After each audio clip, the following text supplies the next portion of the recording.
For balance of payments current account, I wrote, government aim for the balance of payments on current account to be balanced over time, as economies with regular surplus are seen as strong economies, while those running on regular deficits are seen as to be weak or what we call it? Yeah, weak, or we can use another word for struggling. They are struggling economies.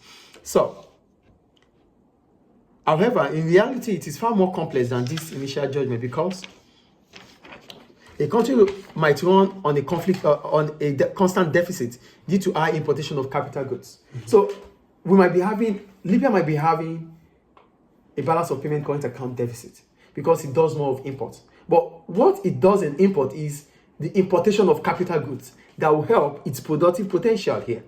Do you understand? So, in the short run, the deficit will be there. But in the long run, the economic growth rate would rise. So we don't judge a country based on the fact that it's running on the deficit right now. That's the point I'm making here. Some countries might run into deficit presently because they are planning for the future. And some other countries might be running through surplus right now because they are exporting most of their resources that are non-renewable. So, which means in the future, it is unsustainable. So you don't judge with the present situation. You have to understand the aims and what led to the deficit or the surplus. I think balance of payment current account is clear. Yes. Good. Then we go to government budget. So when we talk about government budget, we're talking about the financial plan of government on expenditure and revenue. So yeah, government are always aiming to having a balanced budget. And when we talk about a balanced budget, it means government expenditure is equals to government revenue in taxation. So however, the government of a given economy may choose to have fiscal deficits to be able to inject money into the circular flow of income. Some economists argue that fiscal deficits should be cut as quickly as possible, even if it means negative economic growth rate or a significant increase in unemployment. Others argue that cutting fiscal deficit at a slower pace is better because it allows the economy to grow faster, leading to quicker rises in tax revenues and fall in welfare payments to the unemployed. So, government budgets is about fiscal.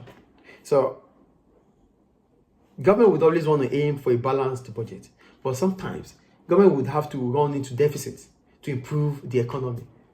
And what does that simply mean? It simply means that government might want to inject money into the circular flow of income.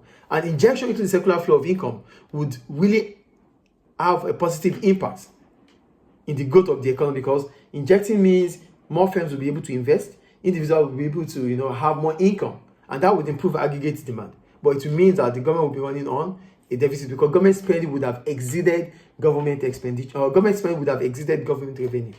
So some economists argue that it is not ideal because it will make the economy to go into decline. That means a deficit budget for the economy, which is, some economists, they believe it's not ideal. But other economists believe that government injecting into the circular flow of income would also help government in the long run, because investment would be able to be increased in the economy, which increases GDP of the economy. Employment would increase, which will also increase government income taxes and reduces government spending on unemployment benefits. So it depends on which side the government wants to, which side the government wants to, acknowledge. I think the point about budget is clear. Yes. Great. Then the next one is the environment. Are you there? Yes. For the environment, there is no simple route. Government have a wide variety of objectives in relation to the environment.